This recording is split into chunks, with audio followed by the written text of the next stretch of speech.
ও mark Zuckerberg, আমার কথাটা শোনো তুমি। প্লিজ আমাকে কন্টেন্ট মনিটাইজেশনটা দিয়ে দাও। জীবনে ভাই কি হতে পারলাম, জীবনে ভাই কিছু হতে পারলাম না। না হতে পারলাম ভালো টাকা পয়সার মালিক, না হতে পারলাম বাড়ি গাড়ির মালিক, কিছু হতে পারলাম না ভাই লাইফে। ভাবছিলাম যে ফেসবুকে ভিডিও বানাচ্ছি, ভালো টাকা পয়সা কামাবো। ভাই সে আশা তো হইলেই না, এখন পর্যন্ত কন্টেন্ট মনিটাইজেশনটাই দিতে আসে না। তা ভাবছি যে না, ভিডিও করতে থাকবো, আমার কন্টেন্ট মনিটাইজেশন লাগবো না। ওই ছোটখাটো একটা ঘর আছে, ঘরটা পালাই থিয়া এই যে গাছতলায় আসিয়া বৈশা মজা নিতেছি।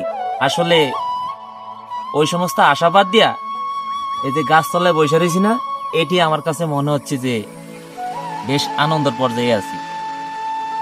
জানি না তবে কবে কন্টেন্ট মনিটাইজেশনটা দেয়, সে আশায় আছি। ও মার্ক জুকারবার্গ, আমার কথাটা শোনো তুমি। প্লিজ আমাকে কন্টেন্ট মনিটাইজেশনটা দিয়ে দাও। আর ঘুরায়ও না, আর ভালো লাগতেছে না।